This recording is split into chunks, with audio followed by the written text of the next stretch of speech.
Bienvenidos, hoy vamos a meternos de lleno en dos capítulos fundamentales de Romanos, el 5 y el 6.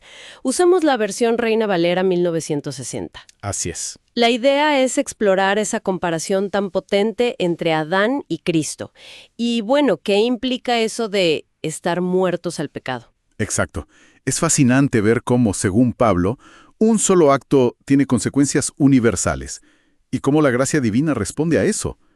¿Listos? Arranquemos con el capítulo 5. La base es fuerte, ¿no? Por un hombre, Adán, entró el pecado, y con él la muerte. Y eso nos llegó a todos. Tal cual. Romanos 5, versículos 12 al 14 lo deja claro. El pecado ya estaba ahí, incluso antes de la ley de Moisés. La muerte reinó desde Adán. Y ahí lo llama figura, ¿verdad? Adán como una especie de anticipo de Cristo. Justo. Es una figura o tipo del que había de venir. Pero ojo, aquí se pone interesante la comparación. Ahí voy, porque contrasta la falta de Adán con el regalo, el don de Dios. Dice que si por la falta de uno murieron los muchos, la gracia de Dios y el don que viene por Jesucristo fue muchísimo más abundante para esos mismos muchos. ¿Mucho más? Precisamente. Ese mucho más es crucial. El contraste es la clave. Un solo pecado llevó a un juicio de condenación para todos, pero el regalo, la gracia, viene después de muchísimas transgresiones y lleva a la justificación. O sea, a ser declarados justos. Exacto. Donde antes reinaba la muerte por culpa de uno, Adán, ahora los que reciben esa gracia abundante pueden reinar en vida por medio de uno solo, Jesucristo. Entonces, resumiendo, esa parte. Desobediencia de Adán igual a condenación. Obediencia de Cristo, justificación y vida. Y un punto importante sobre la ley que mencionaste antes. Dice que se metió en medio para que el pecado abundase. Suena raro, ¿no? ¿Para qué querrías más pecado? Pues, no es que la ley lo cause, sino que lo hace evidente. Lo saca a la luz, muestra su poder. Es como poner una regla para ver cuánto te desvías. Pero, y este es el giro genial de Pablo, justo ahí, donde el pecado se hizo súper evidente, la gracia sobreabundó. Fue todavía mayor. Una gracia que supera el problema. Exacto. El objetivo final es que reine la gracia, por medio de la justicia, para darnos vida eterna. Todo a través de Jesucristo. Y eso nos conecta directo con el capítulo 6. Porque si la gracia abunda más donde hay más pecado, pues la pregunta cae de madura. ¿Seguimos pecando para que haya más gracia? Claro. Y Pablo dice, de ninguna manera.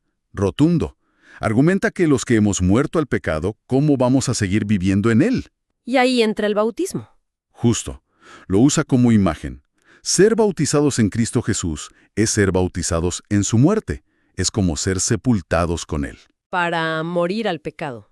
Para morir a esa vieja forma de vida, sí. Y así como Cristo resucitó, nosotros también podemos caminar en vida nueva. Una realidad diferente. Habla de que nuestro viejo hombre, nuestra vieja identidad, fue crucificada con Cristo. ¿Con qué fin? El propósito, dice el texto, es que el cuerpo del pecado sea destruido. O sea, que esa inclinación, ese poder que tenía sobre nosotros quede inoperante, para que ya no seamos esclavos del pecado. Tiene lógica. Sí, la lógica es, si alguien murió, legalmente ya no tiene deudas. El que ha muerto ha sido justificado, liberado del pecado. Entonces, si morimos con Cristo, creemos que también viviremos con Él. Es una unión total. Total. Cristo murió al pecado una sola vez, pero ahora vive para Dios. Y la aplicación para nosotros es, considérense muertos al pecado, pero vivos para Dios. En Cristo Jesús. Hay que creérselo y vivirlo entonces. Es un acto de fe que se traduce en acción. Y la acción concreta es, no dejen que el pecado reine en su cuerpo mortal. No obedezcan sus deseos. Exacto. Y no ofrezcan sus miembros, sus capacidades, su cuerpo, como instrumentos de iniquidad, de injusticia. Sino Al revés. Preséntense ustedes mismos a Dios, como quienes han vuelto de la muerte a la vida, y ofrezcan sus miembros como instrumentos de justicia. herramientas para lo bueno, digamos. Eso es. Y la razón de fondo es poderosa. Ya no están bajo la ley, sino bajo la gracia. ¿Y eso significa? Que el pecado no tendrá dominio sobre ustedes. Estar bajo la ley, al final te mostraba el pecado, pero no te daba el poder para vencerlo. y te condenaba.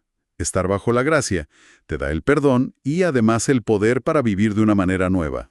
Libera. Qué fuerte. Entonces, recapitulando, vimos el paralelo Adán-Cristo, pecado y muerte por uno, gracia y vida superabundante por el otro.